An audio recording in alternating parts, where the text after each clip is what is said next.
Hello everyone, Namaste. My name is Priti and you are watching my YouTube channel Law Deja Vu. आज का जो हमारा topic है वो ये है, is prostitution legal in India? क्या जो जिस्म फरोशी का धंधा है और जो वैश्यवृत्ति है, क्या हमारे भारत में ये कानूनी है या गैर कानूनी है? उसके पहले मैं ये बता दूं, बहुत लोगों को ऐसा लगता है जो हमारा भारत है उसमें जो जिस्म फरोशी है, जो प्रोस्टिट्यूशन है वो गैर कानूनी है, लेकिन जो हमारा भारत का एक राज्य है पश्चिम बंगाल, वहां पे ये चीज कानूनी है। तो let me elaborate. First of all एक केस बताती हूँ, Buddhadev Karmaskar versus state of West Bengal. ये केस है जिसमें जो फीमेल है वो 34 इयर्स की है और उसका एक बेबी है। जो फीमेल है शी इज अ प्रोस्टिट्यूट और जो उसका बेबी है उससे छीन लिया जाता है, जो उसका हस्बैंड ले जाता है और उसे जबरदस्ती शेल्टर होम में डिटेन कर दिया जाता है। ठीक है, यहाँ तक।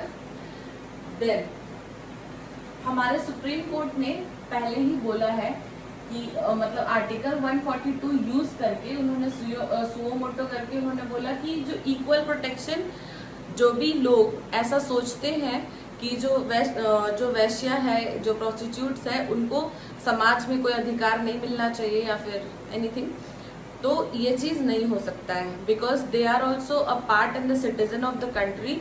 सो उनके पास भी राइट है अपना लाइफ अपने हिसाब से जीने का, जो भी वो काम करना चाहते हैं वो कर सकते हैं।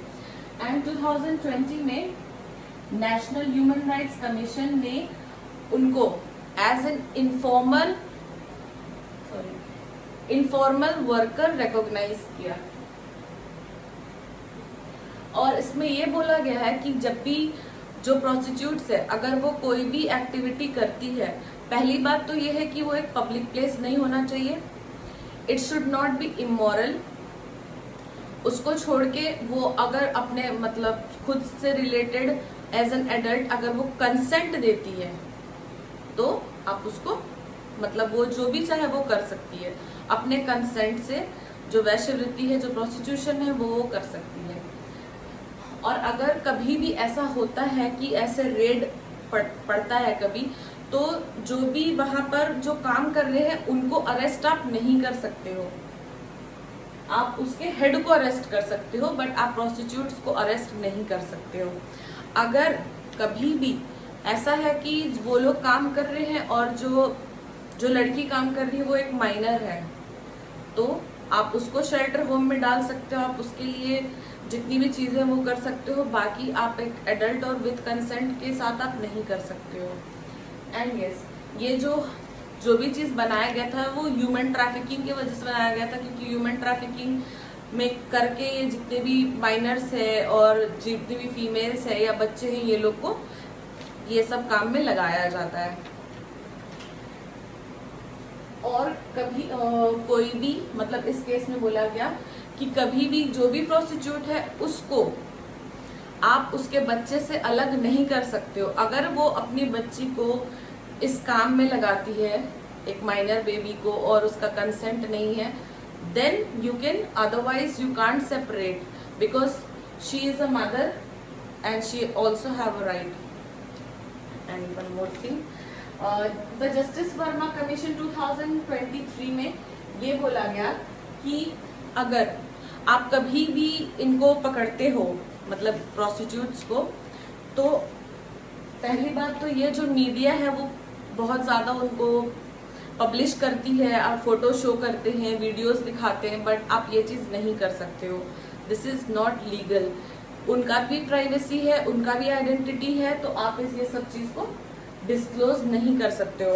And the adult with consent, if she is doing और working as a prostitute, you can't arrest, you can't penalise, you cannot victimize और you cannot harass, because mostly ये होता है कि वो लोग को ले जाया जाता है और पुलिस भी हरास करती है, मीडिया वाले भी हरास करते हैं, इनफैक्ट फिजिकली भी हरास करते हैं बहुत ज्यादा। तो ये सब चीज बिल्कुल गैर कानूनी है। सिर्फ एक माइनर नहीं होनी चाहिए और उसको छोड़ के अगर एडल्ट है, कंसेंट है and she is working morality basis पे और मतलब इमोरल ना हो, और पब्लिक प्लेस ना हो, then she can work freely. And yes, he can be a man, she can be a woman, and he can be a transgender.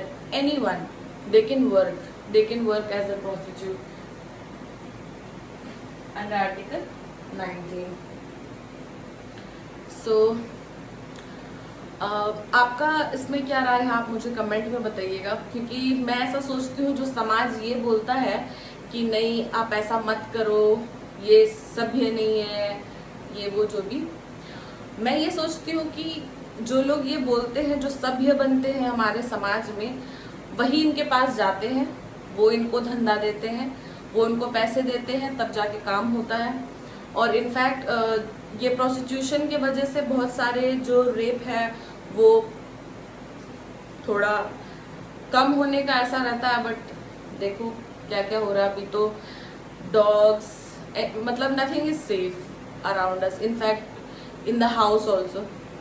So this was the case. तो इस case में यही हुआ था कि वो जो वुमेन है, इसको ऑर्डर दिया, मतलब सुप्रीम कोर्ट ने स्टेट को, इसे वहां से हटाया जाए, यू कांट डिटेन, और इनका जो बेबी है वो उसको वापस दे दिया जाए. ठीक है, सो समझ गए आप. शुक्रिया. अगर वीडियो पसंद आया हो तो लाइक कर लो, सब्सक्राइब कर लो, और नहीं पसंद आया हो तो कोई बात नहीं, नेक्स्ट टाइम. Thank you.